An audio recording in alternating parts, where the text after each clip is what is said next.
Hoje, o principal desafio da gestão de resíduos nos hospitais é porque a quantidade de novos exames e novas tecnologias vem sendo desenvolvidas e, obviamente, a complexidade dos resíduos e novos resíduos vem surgindo em função dessas novas tecnologias.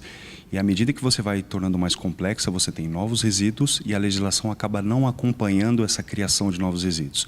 Por isso, a grande complexidade é que você tem uma gama grande de resíduos dentro de uma unidade muito pequena e, com isso, você tem que ter toda uma estrutura e todo um processo muito claro e muito correto para poder gerenciar isso, nem sempre com o suporte da legislação.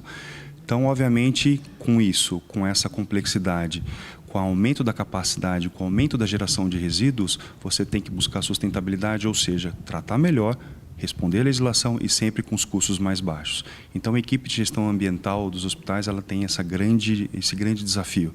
Maior quantidade, maior complexidade e sempre ter soluções para poder resolver com tecnologias que estão ainda surgindo. Então, esse é uma grande desafio e a gente acredita que as equipes de gestão ambiental vêm trabalhando bem nesse sentido.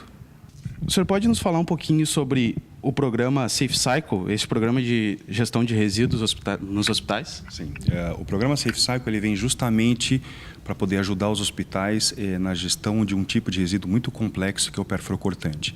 Além de ser um resíduo com característica infectante, ele também causa um grande problema nos hospitais, que é uma quantidade grande de acidentes durante o manuseio, durante a utilização dos perfluorocortantes e principalmente no descarte. Com boa gestão nos hospitais se consegue reduzir e vem se conseguindo reduzir, mas com os estudos se identificou que a maior parte dos acidentes vinha no processo de descarte.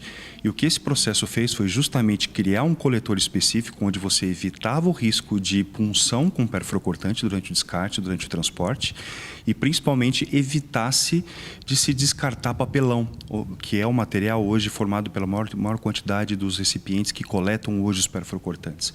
Com isso, a gente não somente evitou a quantidade de acidentes, nós simplesmente eliminamos o risco de acidentes no momento do descarte, mas também ajudamos os hospitais no processo de sustentabilidade ambiental, ou seja, eu não tenho mais que descartar papelão junto com o perfluorocortante. Isso faz que se diminuam custos, diminui a quantidade de resíduos e principalmente ajuda a tornar o ambiente melhor para os profissionais dos hospitais, porque você evita e elimina a quantidade de acidentes na manipulação desses resíduos.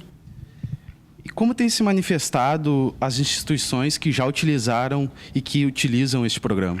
Hoje as instituições que utilizam, elas estão extremamente satisfeitas e elas estão verificando que a gente consegue cumprir com a promessa que nós fazemos no momento de apresentar a nossa proposta de valor.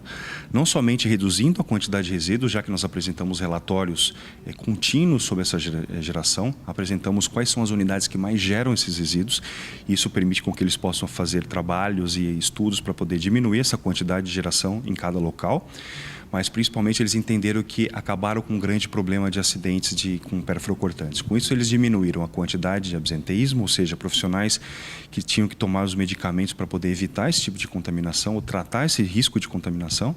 E com isso diminuiu essa quantidade e melhorou principalmente a utilização desses profissionais, ou seja, profissionais que eram utilizados para tratar de todo o processo de descarte dos perfluorocortantes agora estão sendo utilizados no principal objetivo do hospital, que é tratar pacientes. Isso eles estão extremamente satisfeitos e principalmente nos dizem que nós conseguimos cumprir com a promessa que fizemos quando apresentamos o programa. O senhor enfatizou a importância da responsabilidade compartilhada nas instituições hospitalares para a gestão dos resíduos. Nos explique por que essa importância de ter a responsabilidade compartilhada. O tipo de resíduo que é gerado dentro do hospital, especialmente infectante, ela não é gerado só num setor no hospital. Então, todos os geradores, você não pode simplesmente transferir essa responsabilidade para a área ambiental, essa gestão de resíduos, né? Desde a área de infecção hospitalar, a área de enfermagem, na área cirúrgica, todos eles, ainda que eles não sejam, digamos, responsáveis por dar o destino desse resíduo, mas eles são responsáveis pela boa gestão. Então, onde o resíduo ele é gerado, a responsabilidade tem que ser compartilhada pela área ambiental e pelo próprio gerador dentro do hospital, né? O que nós fazemos com os nossos serviços é justamente ajudá-los com serviços, com programas e com soluções para que se minimize o risco e principalmente o gerador ele tenha mais tranquilidade em descartar o seu resíduo e simplesmente se dedicar ao fim para o qual ele está no hospital, né? Então, basicamente é o seguinte, a equipe de gestão ambiental ela não é 100% responsável por tudo o que acontece, por toda a geração de resíduos. Ela é responsável pelo programa, pela implementação e por cuidar que esse resíduo vai ter o destino correto. Mas quem gera também é responsável por isso. E aí entram empresas e parceiros, como é a própria Stericycle, de oferecer programas, soluções, tecnologia e tanto, inclusive, soluções de informática para poder controlar esse processo, para que quem gera tenha o menor quantidade de tempo possível destinado a isso e que a gente suporte a área de gestão ambiental para poder controlar muito bem esse processo dentro do hospital e não somente controlar, mas evitar que se gere uma maior quantidade de resíduos. Isso a gente vem fazendo ao longo do tempo durante a história da própria Stericycle.